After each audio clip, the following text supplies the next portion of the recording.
Hello everyone, स्वागत है आप सभी का हमारे यूट्यूब चैनल फाउंटेन रिसर्च पर।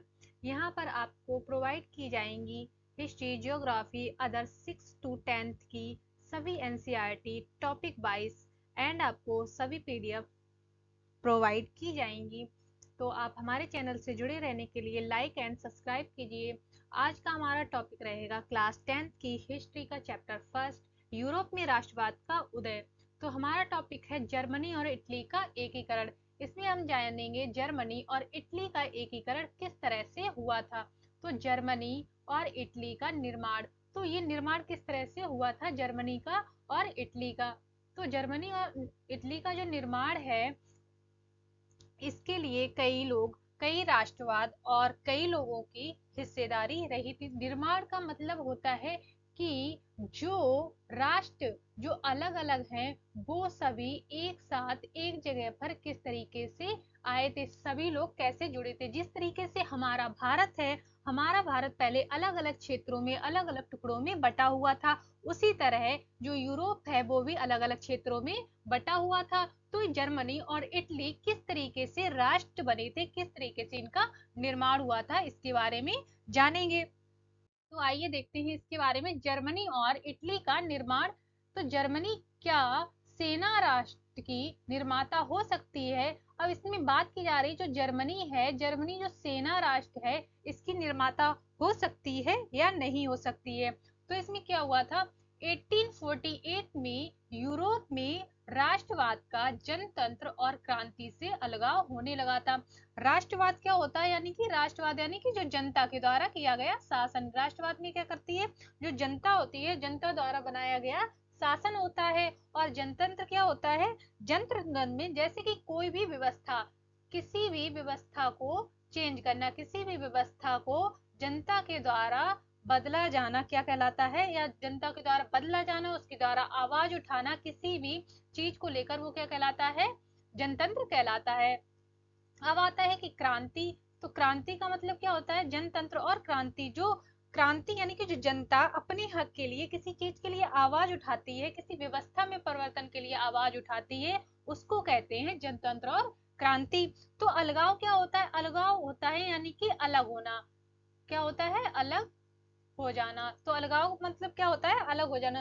तो जो यूरोप में राष्ट्रवाद था वो जनतंत्र और क्रांति से अलग होने लगा था, जिसके कारण जो क्या हुआ था, जर्मनी और फ्रांस, जर्मनी और जो जर्मनी और जो इटली था, उसमें क्या हो गया था, जर्मनी इटली का एकीकरण होने लगा था। एकीकरण के लिए लोग आपस में लड़ रहे थे, यानी कि वो लोग राष्ट्रवाद लाना चाह रहे थे। अब हम देखते हैं आगे, जो राष्ट्र, इसमें क्या थी, जो राष्ट्रवादी भावनाओं का इस्तेमाल किया गया था। इसमें जितने भी जो लोग थे, जो सत्ता को बढ़ाने के लिए और यूरोप की जो यूरोप पर जो अपना राजनीतिक प्रभुत्व स्थापित करना चाह रहे थे, जिसके लिए अक्सर इन लोगों ने क्या किया था, जो राष्ट्रवादी थे, इनकी भावनाओं के साथ खिलवाड़ किया था, इनकी भावनाओं का इस्तेमाल किया गया था। तो जो ये लोग राष्ट्रवादी थे, ये किस, कहाँ के थे, ये मध्यवर्गीय लोग थे। ये कहाँ के थे, मध्यवर्गीय लोग थे, और ये जर्मन के थे लोग। अब किसी की भावनाओं के साथ, मान लिया कि कोई भी किसी भी भौगोलिक क्षेत्र से किसी का लगाव है, तो लोग उसे बचाने की कोशिश कर रहे थे। तो ये लोग क्या कर रहे थे, उसे बचाने के लिए कोशिश कर रहे थे। तो राजा, अब किसी भी क्षेत्र का है, राजा बदलता है परंतु राज नहीं बदलता है। राजा बदलता है परंतु क्या नहीं बदलता, वो क्षेत्र नहीं बदलता है, वो राज्य नहीं बदलता है। उसके लिए सभी लोगों का जो प्रेम है वो नहीं बदलता है, जो लगाव है वो उसके लिए नहीं बदलता है। तो क्या हुआ था, जो मध्यवर्गीय जर्मन के लोग थे, उनकी भावनाओं के साथ खिलवाड़ हुआ था। और 1848 में जर्मन महासंघ निर्वाचित संसद शासित राष्ट्र राज्य का निर्माण जो था, बनाने का प्रयास किया गया था। मगर जो राष्ट्र था, राष्ट्र राज्य का जो निर्माण हुआ था, उसकी पहल किसने की थी, उदारवादी जो पहल थी वो राजशाही फौज की ताकत ने मिलकर दबा दी थी। राजशाही यानी कि जो राजा के लोग थे, जो राजा के लोग थे, जो राजा से जुड़े हुए थे या फिर राजा के परिवार के थे, इन लोगों ने इस ताकत को मिलकर दबा दिया था। तो उसी दौरान जो प्रशा थी, प्रशा क्या है, प्रशा एक क्षेत्र है, जो प्रशा के बड़े बड़े लोग थे, बड़े बड़े भूक्षेत्र के लोग थे, जिसको हम क्या कहते हैं, जंकर्स कहते हैं। तो इन लोगों ने इनका क्या किया था, समर्थन किया था। समर्थन किया था। इसके बाद जो आंदोलन था, राष्ट्रीय एकीकरण का आंदोलन था, उसका भी इन लोगों ने कमांड संभाली थी, उसका भी नेतृत्व इन लोगों ने किया था। तो वहां का जो मंत्री था, मंत्री कौन था? Auto auto von Bismarck. वहां का जो मंत्री था कौन था? ऑटो वन बिस्मार्क था। तो वो क्या था? इस पूरी प्रक्रिया का जनक था। ऑटोमन साम्राज्य जो पूरी प्रक्रिया हुई थी उसका जनक था। जिसने क्या किया था? जिसने प्रशा की जो सेना थी, इसने क्या किया था? प्रशा की सेना का सहारा लिया, उसकी मदद ली। तो मदद लेने के बाद ये इन लोगों ने क्या किया? 7 वर्षों तक ये युद्ध चला था, जिसमें कौन कौन से थे?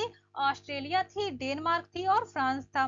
तो ये 7 वर्षों तक ऑस्ट्रेलिया, डेनमार्क और फ्रांस युद्ध चला था, जिसके बाद ये एकीकरण की प्रक्रिया पूरी हुई थी। 7 साल के बाद ये एकीकरण की प्रक्रिया पूर्ण हुई थी।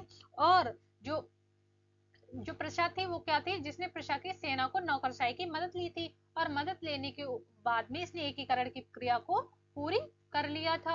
और जो विलियम था, उसी टाइम जब एकीकरण की प्रक्रिया पूरी हो गई थी, तो विलियम प्रथम को जर्मनी का सम्राट घोषित कर दिया गया था। तो सबसे पहले जर्मनी का सम्राट कौन बना था? विलियम प्रथम को चुना गया था। विलियम प्रथम था वो जर्मनी का सम्राट बना था।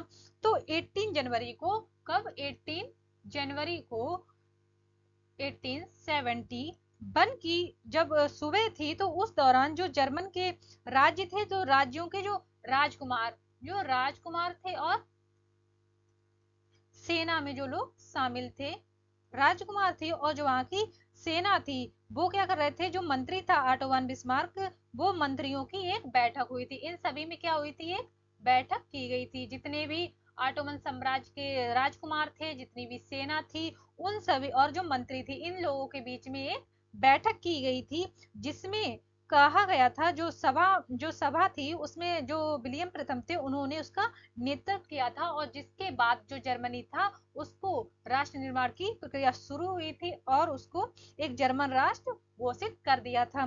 जब जर्मन राष्ट्र घोषित हो गया था, तो जो प्रशा राज्य था, प्रशा राज्य की जो सारी शक्तियां थी, वो उसका केंद्र बन गई थी, प्रभुत्व द्वारा दर्शाया गया था।